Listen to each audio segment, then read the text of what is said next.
Hello and welcome to Wisdom RAS 26 July 2020 daily current affairs series. Wisdom RAS आपके सामने daily एक lecture लाता है। आपने यदि अभी तक 25 जुलाई 2020 का करंट अफेयर्स नहीं देखा हो तो सबसे पहले आप वो विजिट कर लें। विजडम आरएएस चैनल पर आपको जाकर वो प्लेलिस्ट मिल जाएगी। और यदि आपको मेरा कंटेंट अच्छा लगता हो तो वीडियो को या फिर चैनल को सब्सक्राइब जरूर करें। आज का पहला सवाल आपके सामने, खेलो इंडिया यूथ गेम्स 2021 की मेज़बानी करेगा। खेलो इंडिया यूथ गेम्स को किसने स्टार्ट किया? असम, हरियाणा, हिमाचल प्रदेश या फिर जम्मू कश्मीर। इस साल इसको कौन कंडक्ट करवाएगा? इसका राइट आंसर है हरियाणा। इस खेलो इंडिया को 2018 में प्रधानमंत्री नरेंद्र मोदी जी ने इसको उद्घाटन किया था और 18, 19, 20 और 21 मतलब इस बार चौथी सीरीज है जिसे हरियाणा कंडक्ट करवाएगा। खेलो इंडिया प्रोग्राम प्रधानमंत्री नरेंद्र मोदी ने किया है और इस बार हरियाणा इसकी मेज़बानी करेगा। नेक्स्ट सवाल, देश के पहले मेक इन इंडिया। आपको ध्यान देना है कि यहाँ पर मेक इन इंडिया सबसे शक्तिशाली ट्रेन का इंजन की क्षमता है 10,000 horse power, 12,000 horse power, 8,000 horse power और 9,000 horse power. Make in India शक्तिशाली ट्रेन इंजन की क्षमता है, तो इसका राइट आंसर है 12,000 हॉर्स पावर। अब भारत, हमारे लिए खुशी की बात है कि भारत उन 6 देशों में शामिल हो गया जो 10,000 हॉर्स पावर वॉट से ज़्यादा के शक्तिशाली इंजन बनाने की कैपेसिटी रखते हैं। तो इस बार हमने बनाया है 12,000 हॉर्स पावर। उत्तर पश्चिम किसने बनाया है? तो उत्तर पश्चिम रेलवे ने बनाया है। किस कार्यक्रम के तहत बनाया गया है? इसे मेक इन इंडिया कार्यक्रम के तहत बनाया गया है। ठीक, 5 देश ऐसे हैं जो 10,000 वोट से ज़्यादा के बना सकते हैं और उसमें छठा इंडिया भी शामिल हो गया है। इसे दिल्ली के पातली स्टेशन से जयपुर मंडली के रेवाड़ी स्टेशन पर दौड़ाया गया। मालवाहक इंजन WAG-12B नाम है, शुक्रवार को दौड़ाया गया था। किसने बनाया है? Madhepura electric locomotive factory and Alstom private limited के संयुक्त प्रयास से इस इंजन को बनाया गया है। इस इंजन में किस प्रकार की इसमें है? रीजेनरेटिव ब्रेकिंग प्रणाली का उपयोग करके। तो नेक्स्ट सवाल आपके सामने है, किस स्पेस एजेंसी ने अंटार्कटिका से एस्ट्रोस मिशन शुरू करने की घोषणा की है? ISRO, Roscosmos, NASA and JAXA. ISRO हमारी स्पेस एजेंसी है। हमारी स्पेस एजेंसी का नाम है इसरो। रसिया की स्पेस एजेंसी का नाम है रोसकॉस्मोस एंड यूएसए का नाम है नासा। ये तीनों एजेंसियां डेली चर्चा में रहती है एंड जापान की है जाक्सा। तो अंटार्कटिका से ये मिशन शुरू करने की घोषणा नासा यूएसए की एजेंसी स्पेस एजेंसी ने की है। तो इसमें क्या किया जाएगा? इसे अंटार्कटिका महाद्वीप के ऊपर से इसे उड़ाया जाएगा। कैसे लॉन्च करेंगे? एक फुटबॉल स्टेडियम जितना, फुटबॉल स्टेडियम जो खेलने के लिए होता है उस साइज का एक गुब्बारा स्ट्रेटोस्फीयर में समताप मंडल में भेजा जाएगा। अब हमारे दिमाग में सवाल उठता है कि समताप मंडल क्या होता है। तो समताप मंडल के कुछ फीचर्स आप जान लीजिए, या फिर ये सवाल पूरा करने के बाद में हम स्ट्रेटोस्फीयर के बारे में देख लेंगे। तो इसमें क्या किया जाएगा कि एक फुटबॉल स्टेडियम का गुब्बारा स्ट्रेटोस्फीयर में उड़ाया जाएगा। फिर उससे अपने को क्या मिलेगा? उससे हमें जो डाटा मिलेगा उससे हम बनाएंगे 3D मैप। ये 3D मैप किस चीज़ का बनाया जाएगा? तो 3D मैप, मान लो कि पृथ्वी से जो भी अदृश्य प्रकाश की तरंग दैर्ध्य का, जो भी पृथ्वी से अदृश्य प्रकाश रिफ्लेक्शन जो भी होता है उसका निरीक्षण किया जाएगा। उससे जो भी डाटा, घनत्व, गति और गैस, जिस प्रकार का भी डाटा मिलेगा उससे 3D मैप बनाया जाएगा। अब आपके दिमाग में सवाल उठेगा कि 3D मैप बनाने से क्या हो जाएगा? 3D मैप बनाने से हमें समताप मंडल के बारे में अच्छी जानकारी मिलेगी। तो समताप मंडल में कैसी घटनाएं कैसे कैसे घटित होती है, या फिर वहाँ का टेम्परेचर कैसा रहता है। इस प्रकार की हमारे पास काफ़ी जानकारियाँ हैं, लेकिन और भी इस जानकारियों को हम आगे बढ़ाना चाहते हैं। तो अब समताप मंडल के बारे में देखेंगे। स्ट्रेटोस्फियर पहला फीचर है इसका कि ये 15 या 14 किलोमीटर से 50-55 किलोमीटर की रेंज में ये रहता है। जो हम अक्सर डेली सुनते हैं कि हवाई जहाज प्लेन उड़ते हैं, वो भी इस समताप मंडल में उड़ते हैं। और एक ओजोन परत आप जो डेली सुनते हो, वो समताप मंडल की सबसे निचली हाइट पर, मतलब जहां अपन क्षोभ मंडल में रहते हैं उससे ऊपर, और समताप मंडल की सबसे नीचे वाली परत में ओजोन परत, ओजोन लेयर पाई जाती है। ओजोन लेयर O3 इसे बोलते हैं। जो आजकल चर्चा में रहती है कि ओजोन का डिप्लेशन हो रहा है, मतलब ओजोन टूट रही है, टूट नहीं मतलब ओजोन में छिद्र हो रहा है। वो ओजोन छिद्र मतलब ये होता है कि वहां पर ओजोन गैस की सांद्रता है या फिर ओजोन गैस वहां पर कम है, इसलिए हम टेक्निकली बोलते हैं कि ओजोन में छेद हो रहा है। ठीक, तो ये एस्ट्रोस मिशन इस प्रकार की जानकारी उपलब्ध करवाएगा। फिर हाल ही में राजस्थान सरकार ने राज्य का पहला प्लाज्मा बैंक कहां पर स्थापित किया है? ये ऑप्शन है जयपुर, जोधपुर, उदयपुर और कोटा। ऑप्शन देखते रहेंगे। सबसे पहले देखेंगे कि व्हाट इज प्लाज्मा। प्लाज्मा क्या होता है? आसान भाषा में बोलूं तो हमारे खून में हमारा ब्लड यदि निकालें तो उसमें से पता चलेगा कि 55% लिक्विड येलो कलर का एक लिक्विड पाया जाता है। 55%, मतलब पीछे का 45% में हमें क्या मिलेगा? उसमें हमें मिलेगा red blood cells and white blood cells. तो यदि ये 45% है तो प्लाज्मा पीछे बचेगा 55%। इसका कलर होता है येलो। अब और समझिए कि प्लाज्मा, ये 55% जो प्लाज्मा होता है, इसमें 90 से, यदि मतलब मैं मान लूं कि एक लीटर में प्लाज्मा को ले लूं तो उसमें से पता चलेगा कि 90 से 92% तो उसमें पानी का पानी है, लेकिन 8% जो होता है वो हमारे लिए बहुत ही इंपॉर्टेंट होता है। तो अब आपके दिमाग में एक सवाल आना चाहिए कि जब आप बोलें कि ये येलो कलर का होता है और इसमें तो पानी है ज़्यादा, फिर ये येलो कलर का क्यों? तो येलो कलर का इसलिए क्योंकि ये जो 8% है, इसमें एक प्रकार का लिगमेंट, एक वर्णक पाया जाता है। इस वर्णक का नाम आप मुझे इस कमेंट बॉक्स में बताएंगे। इस 8% के कारण ये येलो कलर का प्लाज्मा का रंग दिखता है। तो ये प्लाज्मा बैंक कहां पर स्थापित किया गया है? हमारी राजधानी जयपुर में किया गया है। और ये हमारा तो ये पहला हो गया। और भी स्टेट इसे खोलने की कोशिश में है, वो है तमिलनाडु।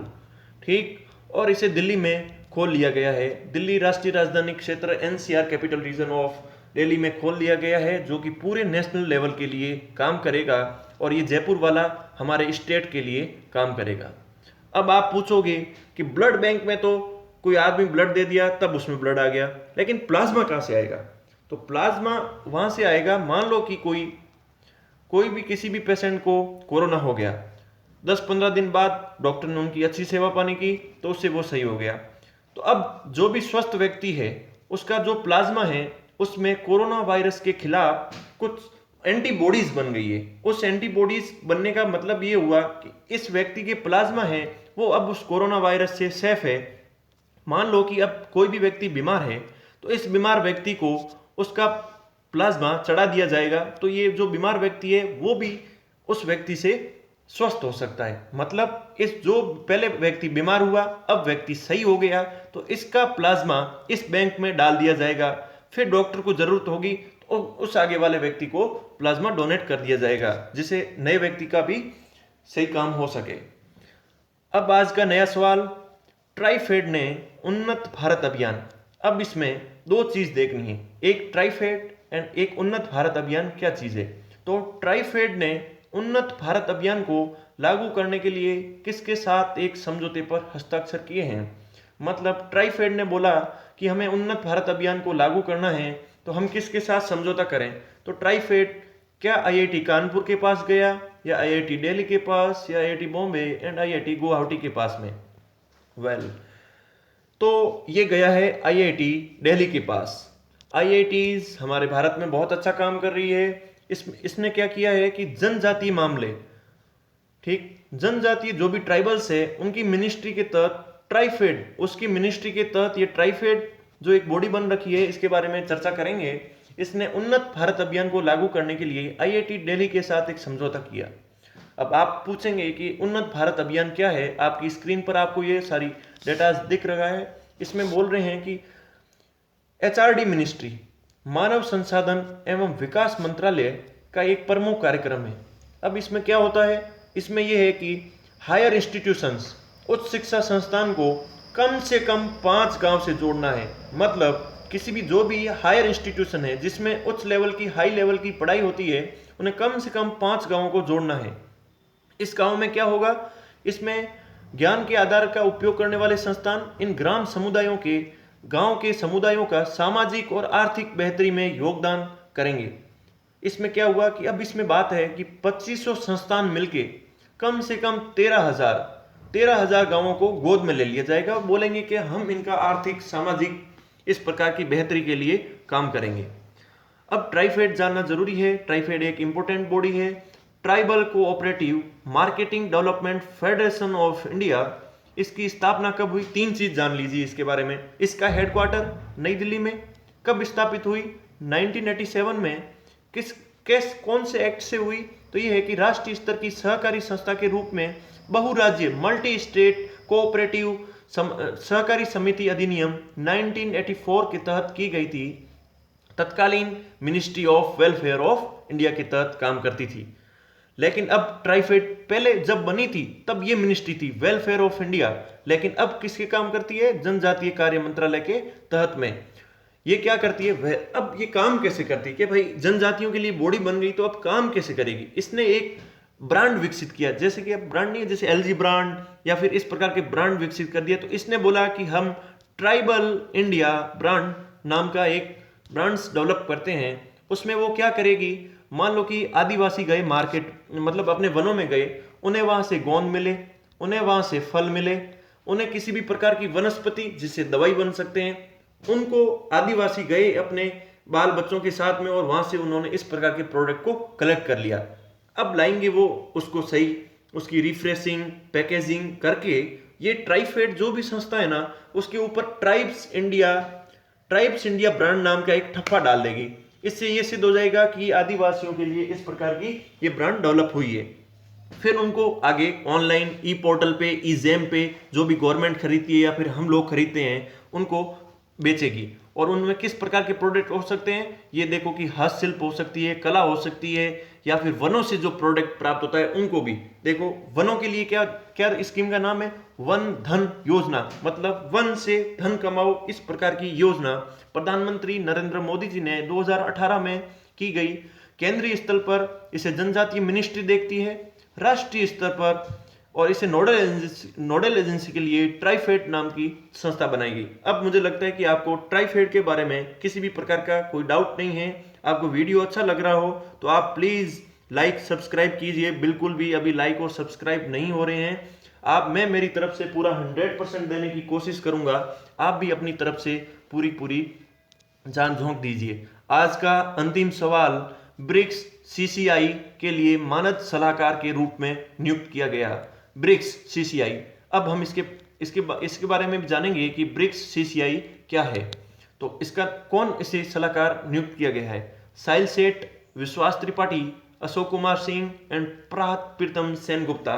इसका राइट आंसर है साहिल सेठ। तो साहिल सेठ जी को इसमें सलाहकार नियुक्त किया गया है। अब इसे हमें ब्रिक्स के बारे में जानना जरूरी है।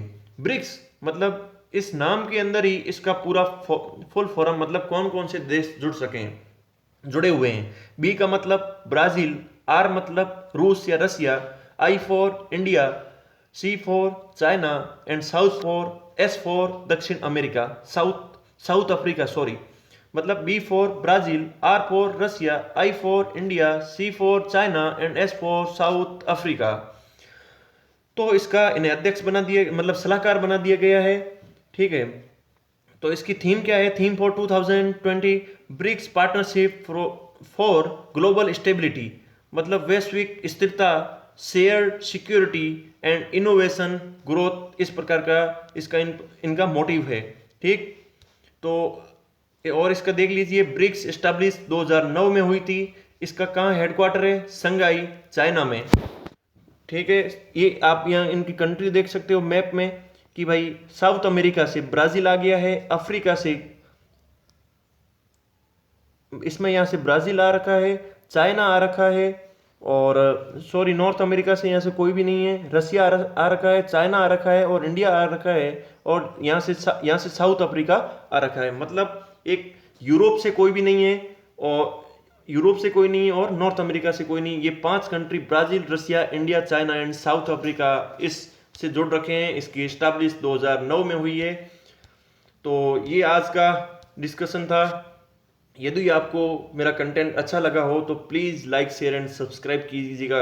नए वीडियो के साथ मिलते हैं, तब तक अलविदा।